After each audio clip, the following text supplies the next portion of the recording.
Today on the Daniel Baldwin Show, viewer mail and the warning ran. Who do you believe? Coming at you right now. Hey everybody, welcome to the Daniel Baldwin Show, and let's get right to it with today's viewer mail. Raymond Blackwood of Lansing, Michigan says, hello Daniel, my wife and I enjoy your show. You are a true American. Well, thank you, Raymond, and your wife. I appreciate that. What are your thoughts on Bill Clinton's testimony about Epstein? Wow. I have a lot of thoughts about that, but one of my first thoughts is how he refers to Trump. So here's one of my big takeaways, because I watched a bunch of the testimony. Bill Clinton reveals Trump never said anything linking himself to Epstein's crimes. So now, let me read this next piece, because I think it went in much more detail than that. This is the convenient reporting that's being done on it. Bill Clinton says Trump never said anything to suggest he was involved with Epstein. During Friday's Epstein deposition, Bill Clinton defended President Donald Trump, telling lawmakers that Trump never said anything to me to make me think he was involved with anything improper with regard to Epstein. Okay. Now, there's a lot of things that go through my head when I hear that statement. Why would Bill Clinton say that? Bill Clinton is on record as being a participant on flights, a regular at the island, 28, I believe, confirmed visits, 28 times. So when there's terrible, terrible stuff going on in a drug house and the cops are watching the house and you show up every Friday for 28 weeks in a row, you can't help but be associated with what's going on in that house. Why else would you be there? So I think there's a lot of that going on for Clinton himself. I think that the wide-ranging amount of information that's coming out now that are in millions of documents may be more of a personal nature for Bill, but I think he's trying to be very careful about what he says about his wife, because I think what she was involved in her political sphere is going to be even worse. I think that we're going to find out that old Hillary there was up to some pretty bad stuff. But here's the thing about this question. Why would Clinton, a two-term Democratic lefty, exonerate Trump in his testimony? I mean, he could have got around that. I don't think he was being asked a lot of questions directed at him about Trump. Hey, did you hear anything? Blah, blah. And certainly he could have done real damage to the president if he wanted to. So my nature, a New Yorker, a guy that's been around those families that were involved in a lot of different stuff, I'll say it like that. Does he have some kind of understanding now with Trump? Has Trump, going to take the gas pedal off his throat a little bit in exchange for truth about Trump's role in any of this? So I've said this before, and again, I've been wrong before. Not a lot, but I've been wrong before. The Donald Trump that I know, that I've met, that I worked with at pageant stuff, that has worked with my family, and with my mother's breast cancer research fund, is as straight as it gets. He's a man of his word. He's a man of action. He is super charitable, helping hand and putting connections together and his own money and blah, blah, blah, blah. Didn't drink, didn't smoke, didn't see any of these things. And I was in social circles around him well before he was president. So when you say these things about, pictures of Pam Bondi and, and these young women and blah, blah, I know from a fact from my own very small career comparatively that you can be put in suggestive positions based on a picture. I remember I was walking out of the Columbus Cafe. It was funny. It was Jamie Lee Curtis, and she was walking out of the Columbus Cafe, and I held the door, not seeing who was coming. And it was late. It was, 3 o'clock in the morning or something.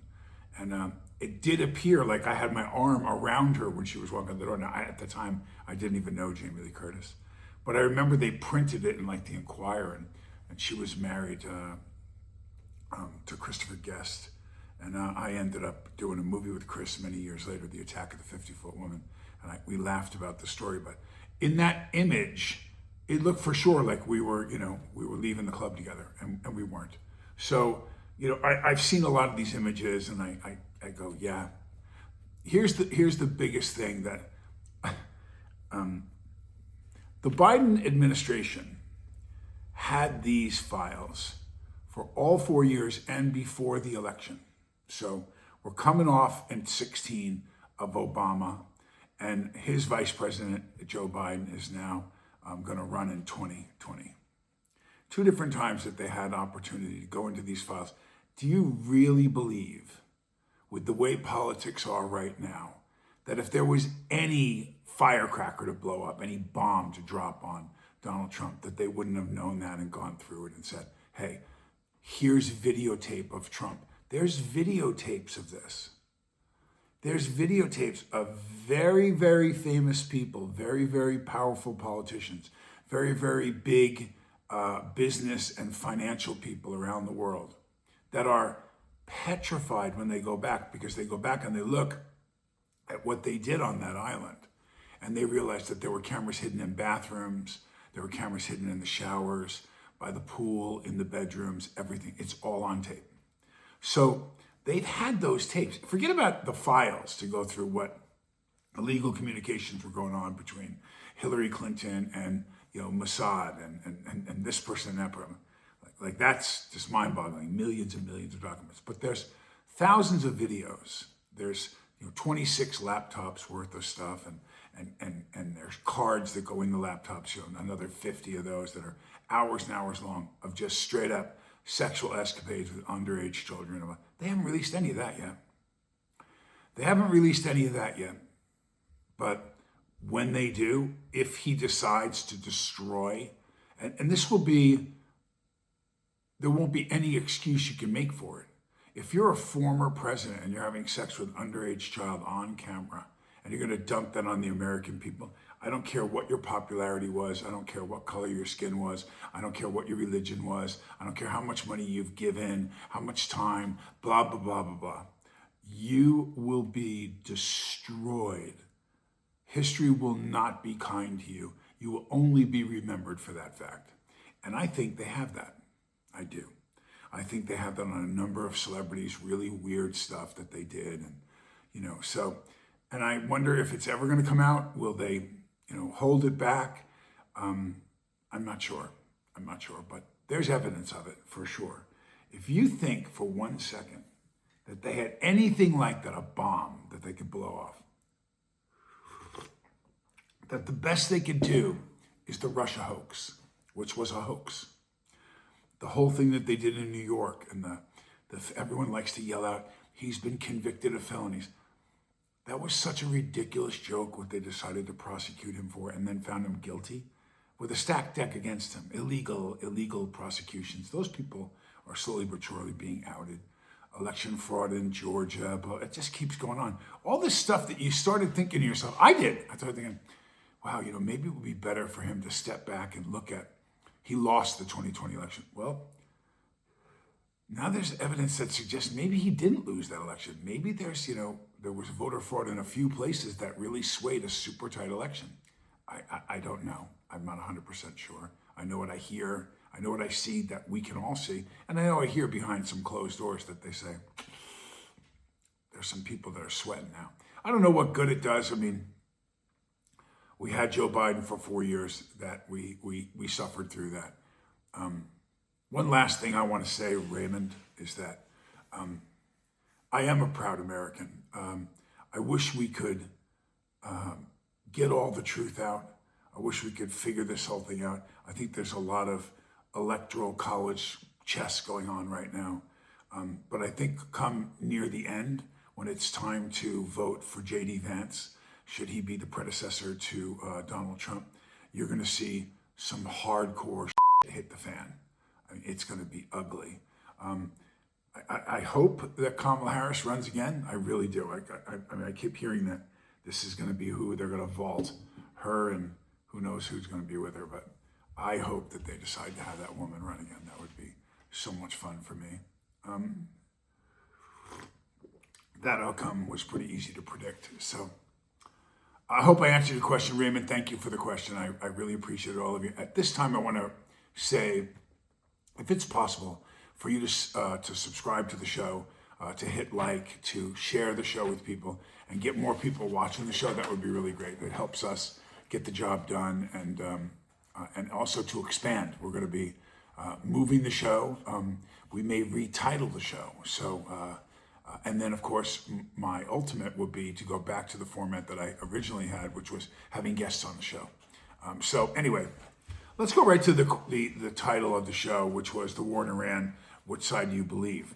So I've heard all the different opinions that, we went into Iran because of the Epstein files, and Trump is trying to hide that by declaring a war against another country. And oh my God.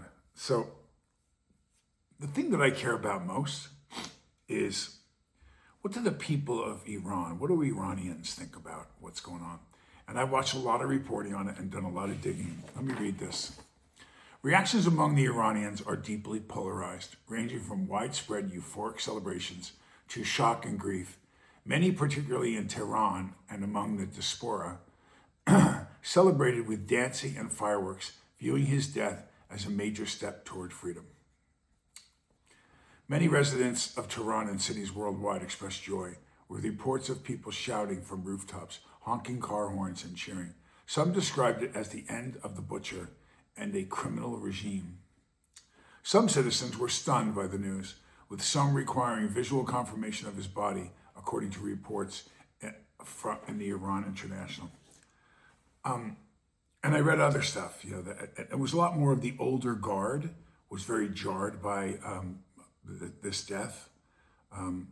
I go right to that Epstein place of, they didn't kill Epstein. Of course they didn't kill Epstein. Like what? Those videos that I made reference to earlier would all been out now if Epstein was killed. So they surgically removed him from Rikers Island. And he's probably somewhere in Israel, Lebanon, or, with his bodyguards. There's been some pictures suggesting that it's him with a beard and blah, blah, blah, blah. But Epstein for sure is not dead. For sure he's not dead. You can't remove him because the cameras go dark for 2 minutes and all that. God, I love America, man. I love the media. I mean, it's like someone sits in a room, both sides, left and right. Biden was killed in 2019, execution squad in Cuba, blah, blah, blah, blah, blah, blah, blah, blah, blah, blah, just all this about how this went down and what really happened. And so I look at this example now and I think, did they kill this guy? Did they hit some bombs in the right place, or did they give him asylum somewhere? Doesn't matter.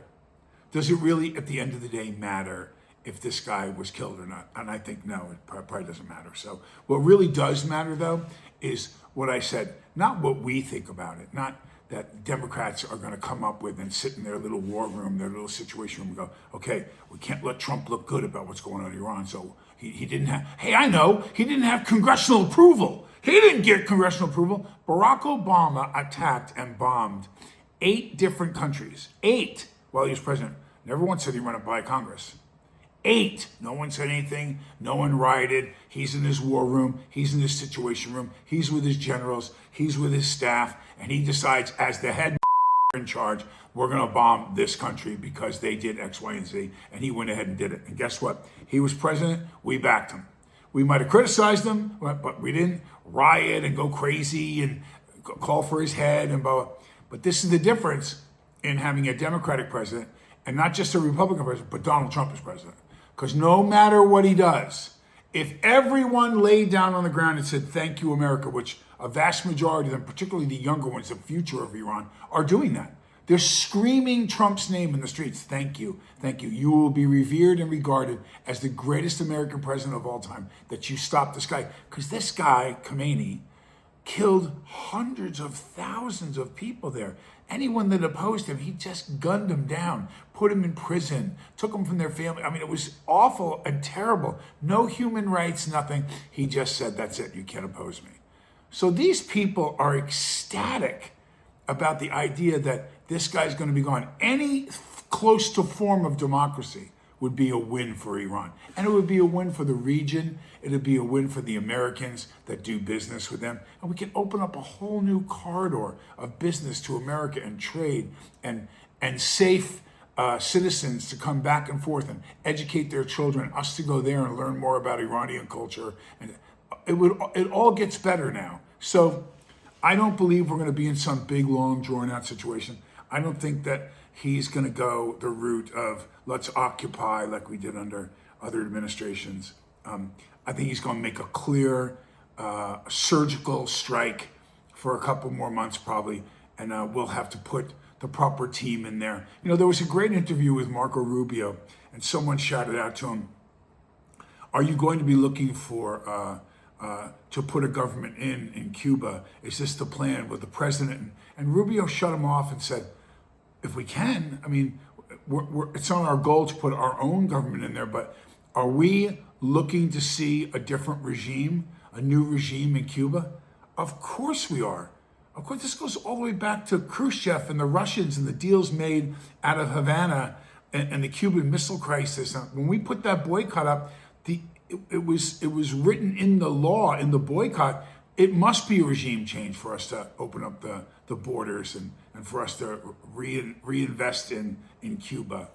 So, yes, of course we are. That's what I like about this administration. They're right in your face, man. They're right in your face with it. This is what it's going to take. This is what you have to do. This is how it's going to be. That's it. So, and if you don't like it, you don't have to come here. Go somewhere else. Go, listen, Mexico has beautiful coasts. Italy is lovely.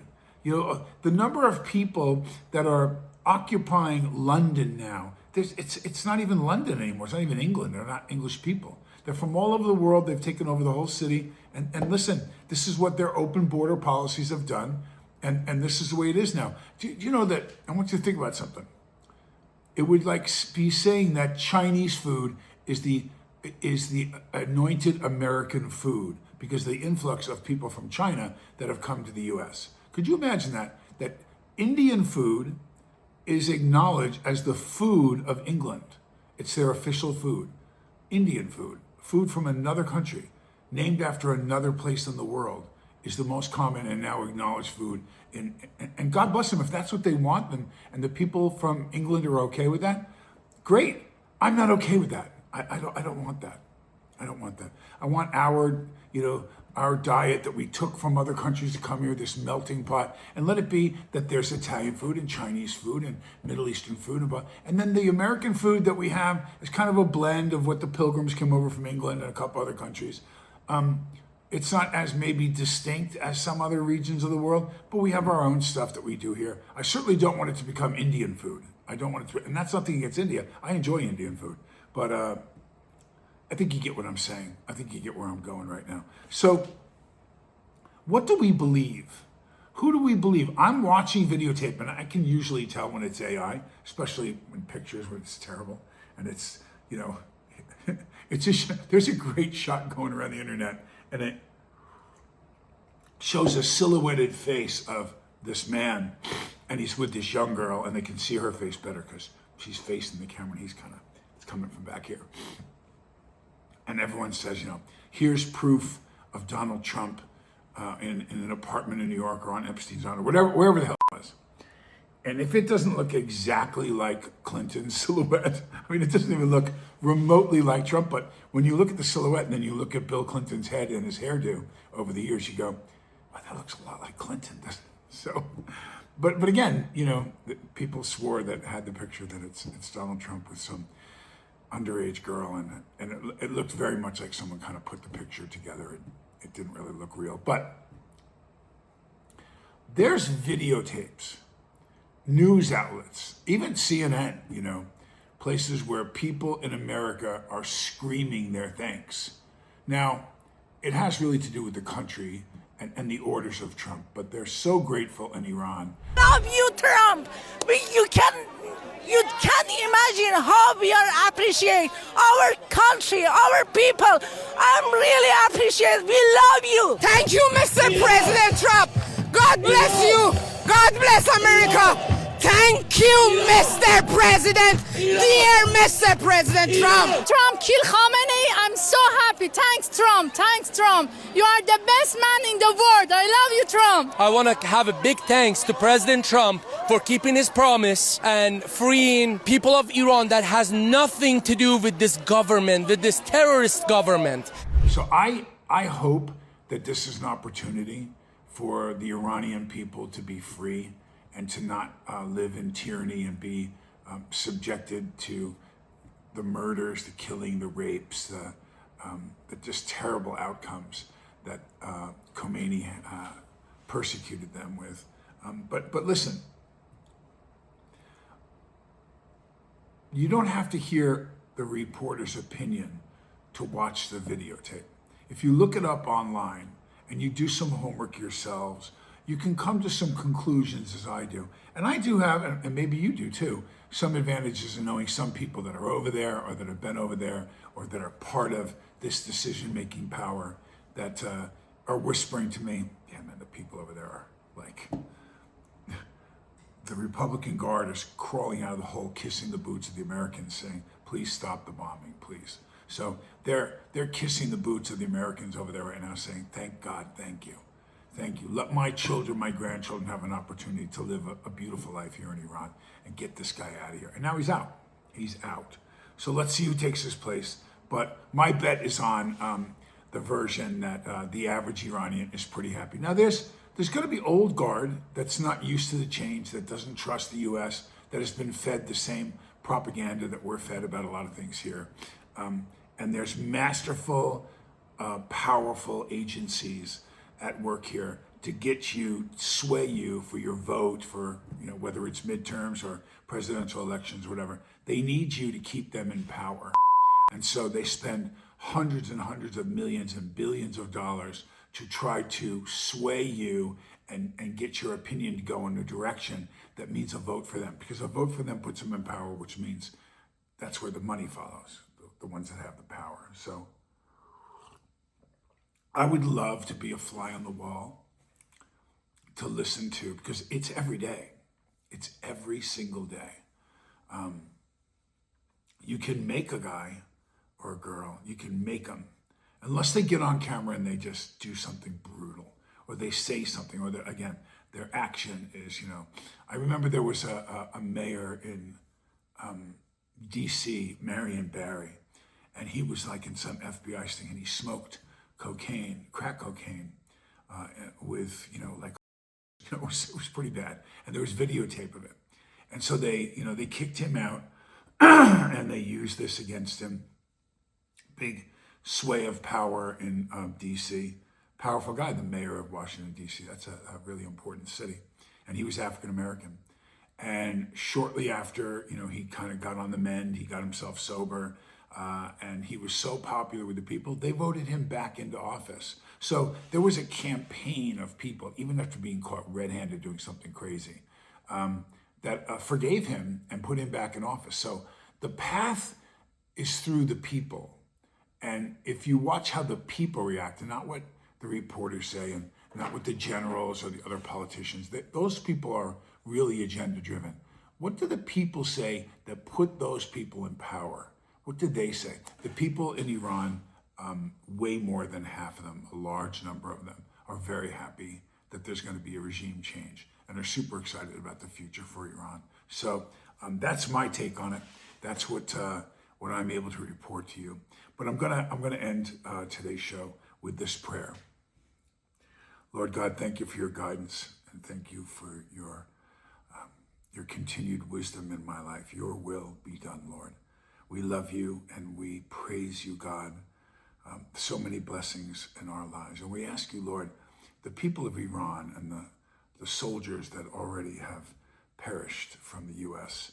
and their families, and we want to continue to keep all of these people in our prayers for a smooth transition of a democratic way, a free way, a godly way in Iran. I pray for all of these people, Lord, and all of the families of our military, Lord. In your name, we pray, amen. So, let's get everybody home safe. We've had a few people perish, which is a terrible thing. but a mission necessary to bring balance and freedom to the region, and that's what America's all about. So God bless America, and I will see you on the next show. Peace.